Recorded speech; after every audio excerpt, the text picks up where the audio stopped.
Okay, DA Keith Ellison. This is off the cuff again.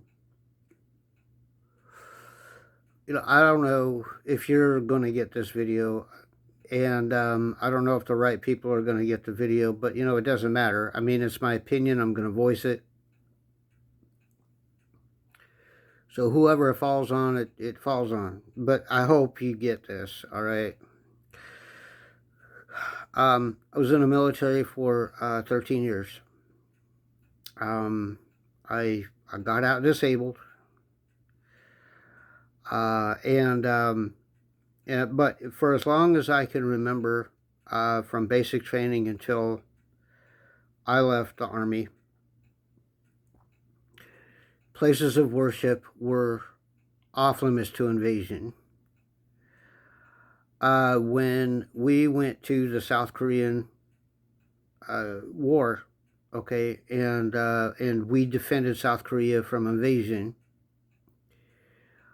there is a place of worship that has been transformed from a Korean place of worship, Hindu, to a Japanese place of worship, Buddhist, back to a Korean place of worship, and now it is a Christian refuge.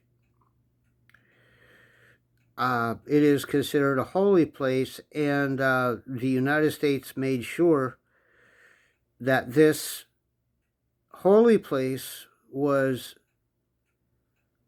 protected. And so it remains untouched. All right. And so what we try to do as American citizens is respect places of worship. They're off limits. And the reason why places of worship overseas, whether it's a mosque, whether it's a Catholic church, whether it's a Hindu place of worship, regardless of religion, okay, we have tried to respect people's religions, and we have tried to respect their places of worship. Why? Because in a war, we want that same respect. Okay, we don't want our places of worship invaded by military. Okay, and so it's a rule that you just don't mess with places of worship, because that's where innocent people and unarmed people are going to connect with their God. All right, to pray, to sing some songs, to get some fellowship, and to worship. All right, listen to a message, an inspiring message, and then they get up, leave, and they carry on with their activities. But that being said, Mr. Ellison, when you came on there and said that a place of worship is now fair ground for protesting, I think it's fair to say that you messed up. You really, really messed up. All right? Because that means if Christian churches are fair game for protesting, which nearly got violent in the church with innocent people, unarmed, with a pastor, unarmed, behind a podium,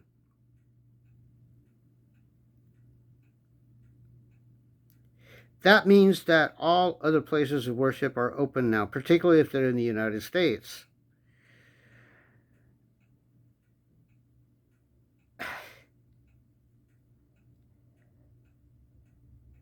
It doesn't help knowing that you are a Muslim, probably fundamentalist Islam. And you got your position and you got your education from filtering out monies that were extorted by the Somalians. That's how you got your education, and that's how you got into your position. So now here you are as an American citizen, as a DA.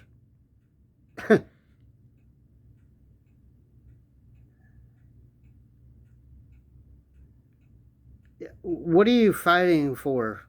Okay, are you fighting for freedom of speech, freedom of religion, freedom of assembly, freedom of the press, the right to redress of grievances, or are you fighting for slavery of American citizens? Okay, that's what I want to know.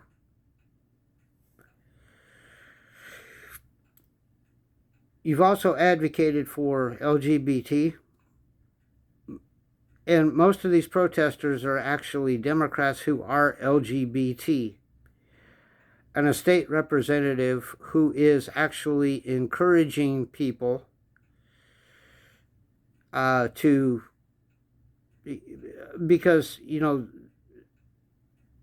when they set themselves up from a congressional position in the state and say, we approve, okay, they consider that to be permission from a governmental official.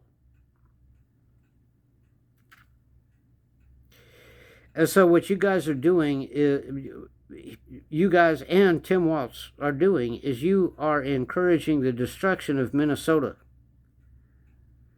by encouraging this leftist LGBTQ BLM Wall Street,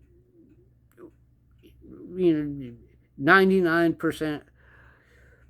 These people will destroy the nation because of you.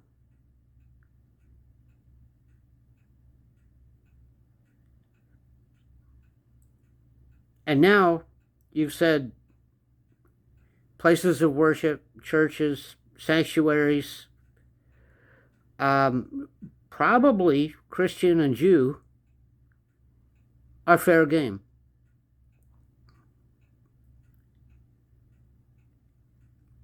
And then you're going to have a problem if something happens with one of the mosques.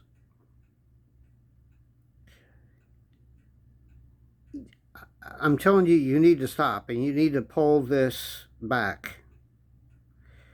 Okay, there's so much that the American people can stand. There's so much, one person can stand before he starts retaliating.